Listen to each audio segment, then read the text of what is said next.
Welcome to a quick video designed to help you navigate the HLLQP course. Hopefully this video will help you get on track for your licensing faster. Getting licensed is a huge step in your business, so you'll be able to help a lot of people with financial education, investment plans, insurance plans, and many other areas, and make a great income in the process. First of all, we're going to get to HLLQP.com as you'd see in the top, or you'll get forwarded through your mywfglaunch.com website. You're going to get to this screen. We're going to go to login here in the top right. Then we're going to log ourselves in. Once we get there with your agent code and your password, if you're unsure what those are, they're going to be the same as your WFG launch code and password. Otherwise, please talk to your field trainer about that. Though how you get to your courses is we're going to click on My Courses up in here in the top. If you look and there's not many courses that are in here, or no courses that are in here, you aren't registered for the course, so you're going to want to do that. And now if you get to this website and there are these three courses, where you're going to focus your time is the HLLQP Full. The other two courses are only for you to complete once the HLLQP is completed, the Harmonized Life License Qualification Program. So we're going to click on that, take us to our next website here, and this is your course materials. There you're going to have ethics, professional practice, life insurance taxation, life insurance, accident and sickness insurance, segregated fund and annuities, and the AMF textbooks, and we'll get back to those a little bit later. My recommendation in order to pass these tests is to work on ethics first, then we work to accident and sickness insurance, segregated, and life insurance to be the fourth. The reason why I go through that pace is ethics and professional practice is really going to help you towards getting the language down in the insurance world, and a lot of us come from outside industries into this industry, and this will be the first chapter that you're going to want to tackle. Now there's a few options in here that you might see, and I'm going to zoom this in just a little bit. You're going to see study notes audio, flashcards, chapter quizzes, need to know videos, mock exams, and certification exams. Your certification exam is going to be your official test that you're going to have to complete on each one of those chapters. Study notes, this is written down study notes that you can deal with. Audios, those are someone reading the study notes to you. Flashcards, definitions. I feel chapter quizzes and need to know videos are going to be the two places where you are going to be focusing a lot of your study-based time. The need to know videos, if I go into there, is going to have videos that has someone teaching you how to do these courses. As you can see, Temporary Insurance Agreement 1, Part 2. You can see they're short 10, 15-minute videos of someone explaining the topics to you. And I find that's very beneficial. You'll be able to write notes while this goes through, as well as re-watch them if you feel like you're struggling with that section. Having said that, the chapter quizzes are going to be quite beneficial to you as well. What these are designed is they are quizzes based on each chapter in this module.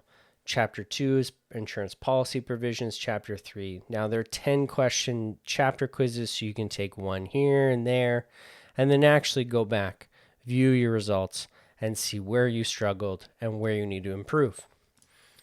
Now the mock exam is going to be what I would say is the most beneficial, and you should be taking your mock exams before you take any of your certifications. Now, my recommendation is you get at least 70 to 75% on your mock exams before you take your certifications. Your mock exams, you can use an open book to do this, which is your AMF textbooks down there at the bottom, and as well as your certifications are all open book. So you're going to be able to access as well as use the search function. Now, talking about the textbook, if we scroll down, if we look at the Ethics and Professional Practice textbook, these are where we find them. Ethics, life insurance, accident, sickness, and segregated fund and annuities. Now, I didn't mention doing the life insurance taxation principles chapter. That is because there is no actual exam. So we're not going to go into that right now. If you'd like to learn about that, you feel free to, but there's no exam associated with that. So if we open up the Ethics and Professional Practice textbook, it's going to load up for us right here. Now, something to keep in mind when using the textbook is you want to use the search function. And what the search function is this is a way for you to search through the textbook using keywords. Now, I'm on a Windows computer and I'm going to use Control F as in find to get that pulled up. Now, if you're on a Macintosh computer, it's going to be Command F to do that. Now, let's type something in. Maybe let's put in insurance. If we have a word. Now there's 2,556 hits on that. Maybe we'd have to be a little bit more specific than that, but you get the idea. Up here in the top, there's a couple arrows that we can click going to the next and the next versions of there. The other thing I'd like to show you is the table of contents. If we get rid of that search bar there, what you can do is you can actually click on any of these pages. So my arrow actually turns into a hand. If I scroll that in so you can see it a little bit better. And what you can do is you could actually click on this accident sickness insurance and it'll take me right to that page, which is quite convenient. That you don't necessarily have to scroll through 192 pages that's in here. You can click on somewhere in the table of contents or search it and it takes you right to that topic. That's really going to be something that will contribute to the success of you taking this course. Now, if we go back to our course here, a couple things I wanted to make sure that I point out for everybody as this course loads back up. There's a few things you're going to want to do the first few times you get into this. You're going to get a prompt, and as well as having a little introduction to HLLQP. You're going to have a prompt to do a CIPR number that might pop up when you first enter here. That's a number that you're going to have to create that gets you associated with your provincial council. Now, what that does is it allows them to track the tests you've completed, as well as once you get past your certification-based exams, you're going to be able to work towards your provincial-based exams. So that's something that you want to complete right away, right when you get your course started.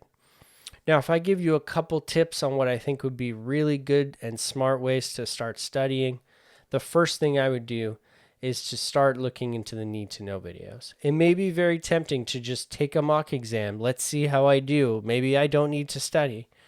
Yes, that you could do that, but I feel you're setting yourself up to maybe potentially get a worse mark than you would originally if you put a little bit of studying in. As much as it would be nice to never have to study, there is going to be some study time that you need to put in here.